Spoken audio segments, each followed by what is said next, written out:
Briggs lived a quiet life. Just him and his dog, Barley. Now, Barley wasn't your usual dog. In the 3 years Briggs had him, he'd never heard him bark. Not once. Vets said he was perfectly healthy, just quiet. Briggs found comfort in that silence. It matched the quiet he tried to keep in his own mind. Barley was his shadow, a gentle, silent companion in a world that often felt too loud. One stormy night, everything changed. Rain lashed against the windows, and thunder cracked open the sky. Briggs was reading by the fire when a sound cut through the storm, a sound he'd never heard before. It was a bark. A frantic, desperate bark. He shot up from his chair. It was Barley. He was at the back door, scratching, whining, and barking relentlessly, his body trembling. Briggs rushed to the door, his heart pounding. What could possibly make his silent dog act this way? He opened it, and Barley shot out into the rain-soaked yard like a bullet. He ran straight for the old oak tree at the edge of the property, the one with the gnarled branches that looked like twisted arms. There, Barley stopped, barking his head off at the base of the trunk, digging furiously at the rain-softened earth. "Barley, stop! Come back!" Briggs yelled, but the dog ignored him. Confused and a little scared, Briggs grabbed a flashlight and a raincoat and ran out into the storm. As he got closer, the beam of his flashlight cut through the darkness, landing on the spot where Barley was digging. And that's when he saw it. A glint of metal, something small and familiar, half buried in the mud. He knelt down, his hand shaking as he wiped the dirt away. It was a small silver locket, tarnished with age. His breath caught in his throat. He knew this locket. He'd seen it 1,000 times, resting against his little sister Lily's chest. The storm, the tree, the locket. Suddenly, the walls he'd built around his memory for 20 years came crashing down. He was a boy again, 10 years old, playing hide-and-seek with 7-year-old Lily under this very tree. It was their favorite spot. The sky had turned dark, just like tonight. A storm was rolling in. 10, 9, 8, he'd counted, his eyes squeezed shut. He remembered her giggle as she scampered off to find a hiding spot. When he opened his eyes, he searched everywhere. He called her name, but the only answer was the rising wind. Panic set in. He ran back to the house, screaming for his parents. The search went on for days. The police, the neighbors, everyone looked. They never found her. She was just gone. The official story was that she must have wandered off and fallen into the fast-flowing river nearby, swept away by the sudden storm surge. But Briggs, in his heart, had always carried a terrible, unspoken guilt. He was the one counting. He was supposed to be watching her. The weight of that night had shaped his entire life. It was why he lived alone, why he craved silence, why he couldn't bear loud noises or sudden chaos. It was why he'd chosen a dog who never barked. The silence wasn't peace. It was a constant, suffocating penance. Back in the present, Briggs stood clutching the locket, rain and tears mixing on his face. Why was the locket here? He had given it to Lily for her birthday. She never took it off.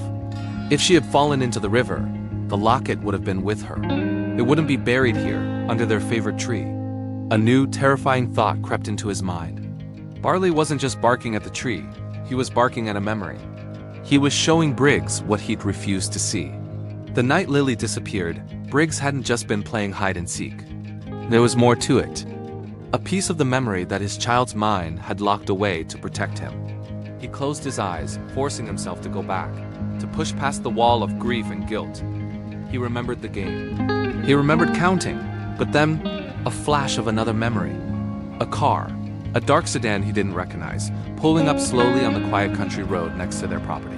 A man getting out. He remembered feeling uneasy. He'd called for Lily, his voice small and scared. "Lily, game's over. Come back." He remembered seeing her peek out from behind the oak tree. She had a curious, innocent smile on her face. The man from the car was talking to her, holding something out. A puppy, a small, fluffy puppy. Lily loved animals more than anything. Briggs had started to run towards them, shouting, but he was too far away. The man had scooped her up, put her in the car, and driven away before Briggs could even get close. It all came flooding back. The shock, the terror, the paralyzing fear that had sealed his lips and his memory. He hadn't told anyone about the car or the man.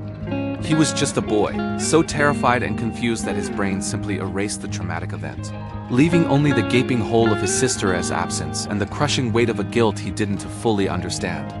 He had blamed himself for a game of hide-and-seek, when the truth was so much more sinister.